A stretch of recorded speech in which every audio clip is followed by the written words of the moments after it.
ومن أحسن قولا ممن دعا إلى الله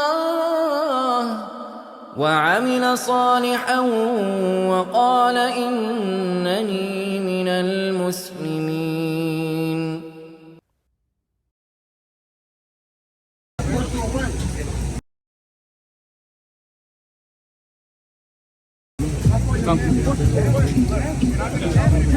Here? You see me here? You see me here? You see me here? You see me here? You see me here? You see me here? You see me here? You see me here? You see me here? You see me here? You see me here? You ain't doing nothing. You ain't doing nothing. You ain't doing nothing. You want to go with a mango? Yeah, I want to go where the bank goes. Come on, come on, come on, come on, come on.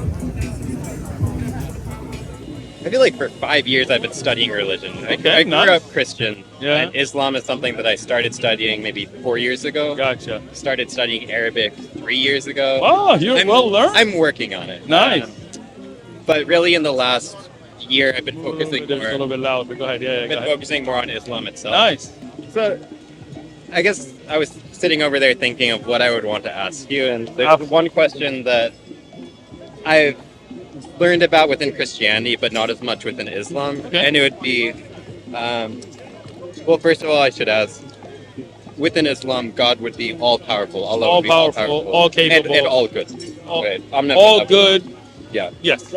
So what is the Islamic explanation for the existence of evil or pain for innocence, like, say, a child? I got you. Yeah. So this life is a test, right? So for example, when you go and take a test at a university, that test is meant to be difficult, right? Now, imagine you go to a university and they start the test, right? Mm-hmm. And right when they start, they tell you, you know what, you're done. You get an A, here's your test. You don't have to answer any more questions. Go ahead and go. Would you be happy or upset? No. I'd be upset because that's not the way to structure an education. Right? And but again, so let's walk through that, right? Yeah. So you already studied, you got that knowledge already. Now your test, you already passed it, right? Yeah. Now, once you pass the test, you're successful, right? Yes. So this life is a test. Yep. Somebody's test is 5 minutes. A child is born, they die in 5 minutes. That's their test. Every child that dies under puberty goes to heaven, right? Is that stated in a hadith or in the Quran? Yes. In the Quran, in a hadith, we have all kinds of literature that explains this concept. Yep. But I'll give you one hadith just to be clear. Yep. The Prophet _sallam said that he saw Abraham, with the children of the polytheists in paradise. So the Sahaba, they asked, what are those children going to enter paradise? He said, yes, because they died under puberty, even though they were raised worshipping other than Allah. But because they were under puberty and they didn't know right from wrong, Allah does not judge them for what they don't know. So if there is suffering in this world, that's a part of why the world exists, to test us how we will react. And everybody's test is different. Some people, their test is money. Like, you may not realize it, but that's a test. Yep. You get money, you start doing wrong things, you get away from the good. Many people that are poor, they stay on the good, right? That's a mercy of Allah on them. Some people, they forget about God, they forget about being good, they forget about the hungry and the needy until they get cancer. Yep. And then boom, it wakes them up. So that cancer is actually good for them, right? So this life is a test. You're going to go through hardship, you're going to go through ease. Everybody's test is going to be different. But Allah is all fair, all just, all merciful, all good.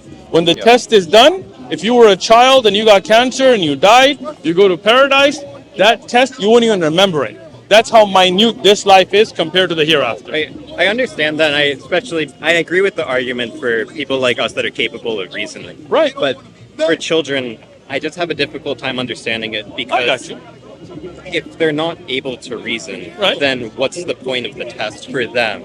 I got you. Could they learn in that? So that was the point of the example that I was giving, right? Meaning a child that dies from cancer never had to go through the test, because before puberty he already enters paradise, right? If he enters paradise, he's done, right? He will enjoy the rest of his life, right? Yes. So like when I take a test in a university, if I get done early and I put it away and I get that good grade, I'm happy. I'm done, right?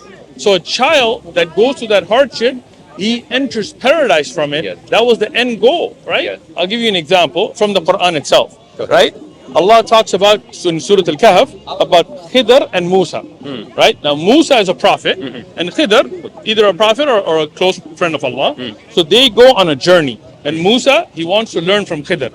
Now Khidr does something Musa doesn't understand, like the questions we're talking about, right? One of them, he kills a child, right? So then Musa's like to Khidr, why'd you kill a child? He said, because his parents were good, right? And this child was going to grow up to be evil. And he was going to even oppress and do wrong and misguide his parents. So Allah, out of His mercy, let that child die young, so that he enters paradise as well, as do the parents, right? Yeah. So at times, children dying is a mercy for them, even though we don't see it, like we don't understand it, right? Yeah. Like when we look at Gaza in Palestine, like we see those children dying, it hurts our hearts, Yeah. right? But those children are going to paradise, right? Some of those people that may escape and become rich and wealthy, but then get misguided and start worshiping, for example, money, right? And then they go to hell. Yeah. They're in a worse situation than that child that died on the rubble. I understand that in the view of paradise and what comes after. Of course. That would be the supreme Right. goal for Yeah. all people, including for children. How do you explain the suffering that they have while they're on Earth? Well, again, so that's the whole point. The earth is a test. So the suffering Yes. on earth purifies you, cleanses you, develops you. Is the belief in Islam that all suffering is inherently good? Not necessarily, right? Okay. If you are doing evil and you're punished and you suffer, that is an evil suffering, meaning that's a punishment. But if you're not doing anything wrong and you suffer, then that's a good suffering because it elevates your status. The Prophet, peace be upon him, he said in the authentic hadith that nothing befalls a believer, right? But only a believer, right? Except that it's good for him. If he has something good, he praises Allah, he thanks Allah, Allah raises his ranks and gives him more good. So- But if he has some hardship, his sins are forgiven, his mistakes are forgiven, and if, for example, a child doesn't have sins, his status in paradise is raised up. So all suffering for the good is good, right? But there are evil who will go through punishment, but we don't believe children can ever be evil.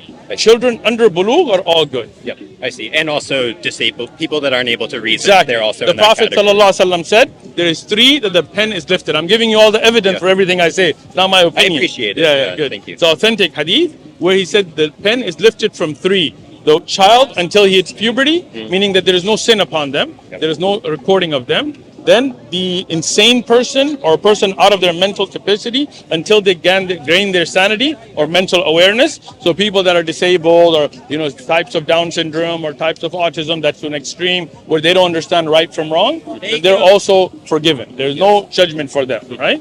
And for the people who are sleeping until they wake, which includes people that, for example, may be in a coma. If you did something while you're sleepwalking and you weren't conscious of it, or if somebody had controlled your mind or something like that, then you're not held accountable for that. So all people unable to reason in that. Exactly. Yeah. Okay, thank you. I appreciate it. I feel like I better understand now. For most people who are atheists, they might see suffering as inherently bad, but not as something that can teach someone who's Right. capable of reasoning. And so you're viewing it Yeah, differently. of course. But And- I mean, if you talk Yeah. about, like for me, I Yeah. grew up in a rough life, right? I grew up in gangs and all that kind of stuff, right? And I went through a lot of hardships, right?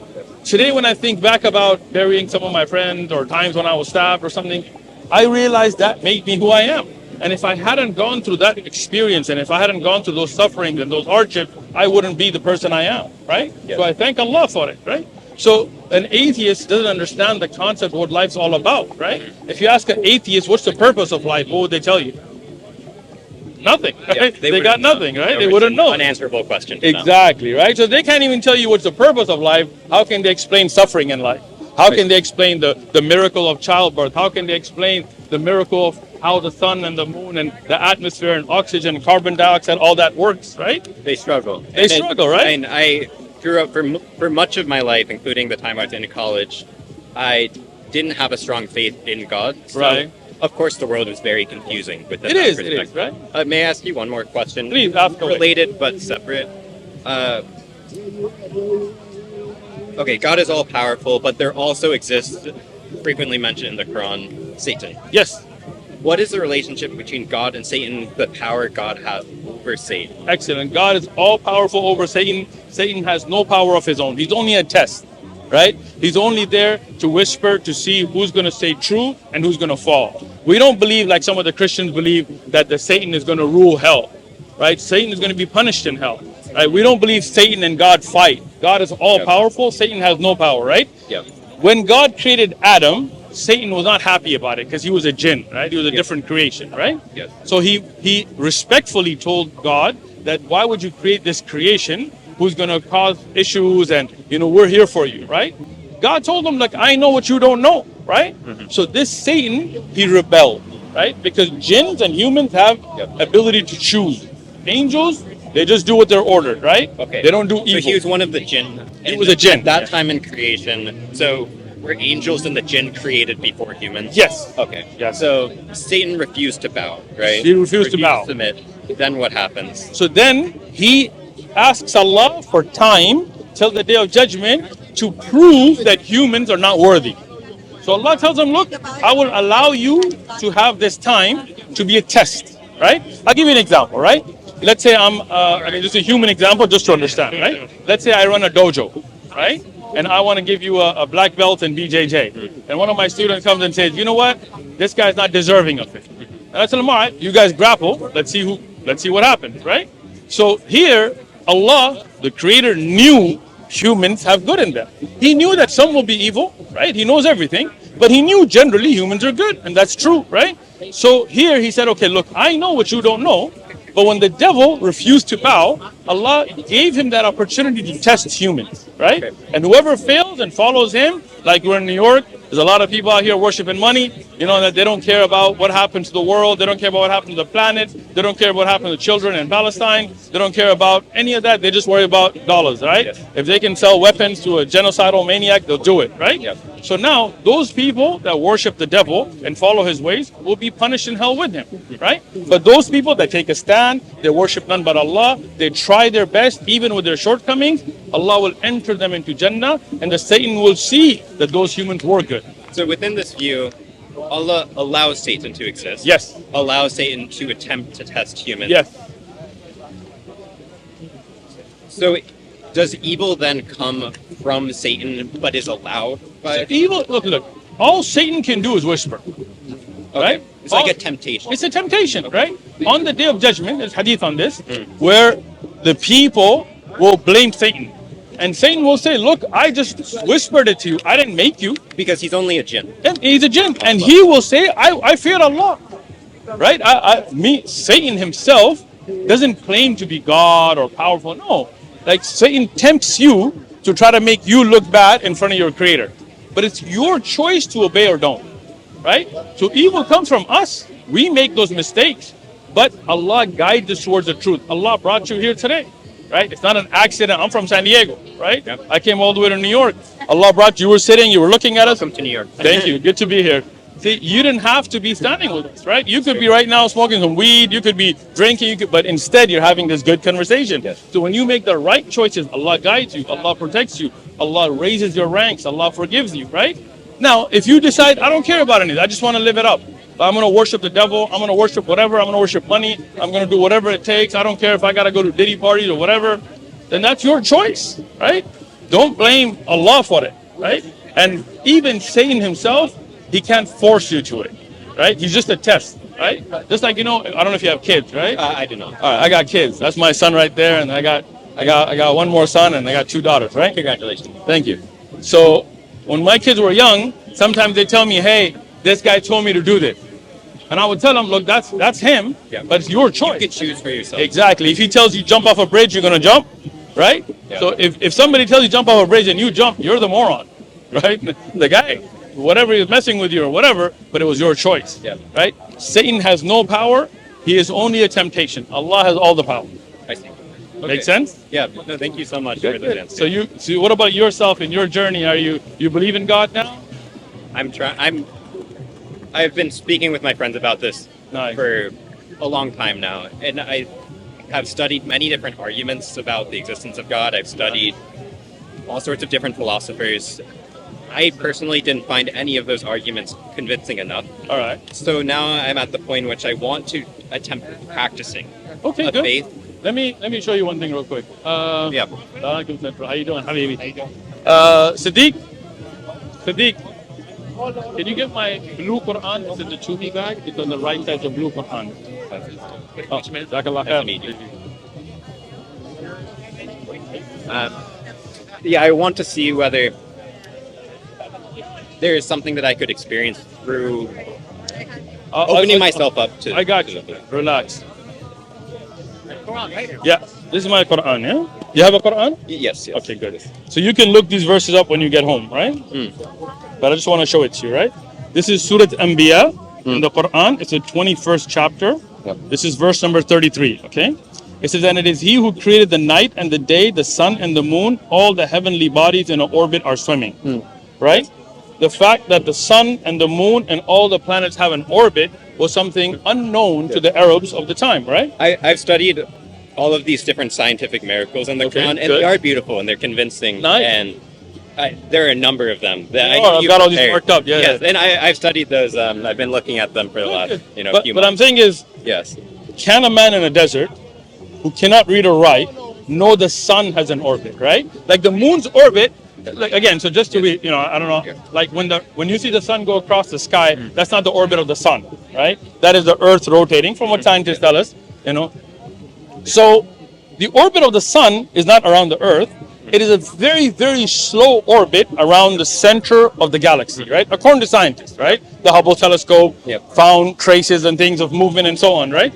So until then, we didn't know that as humanity, right? But when the Quran says, the verse? Yeah, sure, go for it. Right.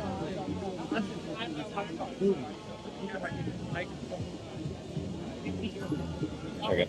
Beautiful, right? It's always beautiful. Yeah, so now think about that. How can a man in the desert who cannot read or write, who's never studied astronomy, hasn't read the Greek works, hasn't read Roman writings, couldn't even read Arabic, right? Let alone Greek and Latin and stuff, right? How could he know that? Yeah, that's always the incredible thing about studying the Quran. Yes. The better my Arabic gets, and the better I'm able to read the Quran in the original language. It's beautiful. The closer I. And if you want an experience, inshallah, when you take your Shahada, I'll take you with me. We'll go to Mecca. It'll be the most spiritual experience you'll ever have. And what's your name again? My name's Uthman. Uthman ibn Farouk. Uthman's good enough. Yeah. Good to see you. David. Good to see you, David. Thank you so much for your time. No pressure. Thank you, sir. Thank you. We as Muslims don't pressure people. So take your time, be on your journey, but don't take too long. When you're ready, I know. We're here for your Shahada. All right. Thank you so much, David. Great conversation. So as Muslims, we believe in only one God. Does that make sense?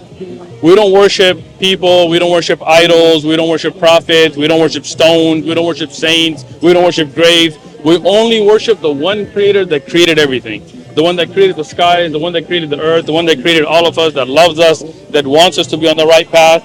Does that make sense to you? Yeah. All right, good. And we believe in the prophets like Abraham, Moses, Jesus, Muhammad. We believe those are prophets sent by God to guide mankind. Does that make sense to you? Yeah. You believe that? All right, you're already there. So let's do your Shahada, you'll be Muslim. All right, so to be Muslim, we say the testimony, okay? So say it with me. Say, I bear witness. I have dyslexic, so I No problem. Take your time. Stutter all you want. Allah knows your heart. Don't worry. Say, I bear witness. I bear witness. There is none. There is none Worthy. Of worship. Of worship. Except Allah. Except Allah. Allah. Beautiful. And you're with me. I got you. And I bear witness. And I bear witness. Muhammad is the servant Is the servant and messenger and messenger of Allah. of Allah. That's it. Allahu Akbar. You're Muslim. All right. No, you were doing it excellent. We're going to do it in Arabic. I'm going to take it slowly. You just say it with me, okay? Say, Ashhadu. Ashhadu. Ashhadu Excellent. You said it wonderful. An la an ilaha illallah. Allah. Perfect. And say, أشهد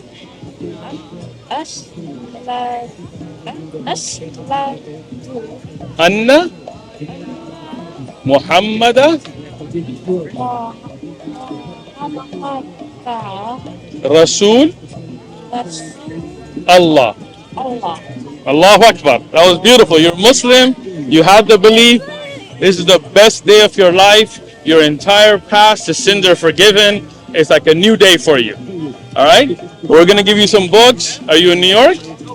Which borough are you at? Manhattan. Manhattan. Okay, we're going to get you the close mosques, and we're going to have people keep up. You're our sister. 1.8 billion Muslims around the world are your brothers and sisters today. All right? أحسن That's beautiful. قولا ممن دعا إلى الله وعمل صالحا وقال إنني من المسلمين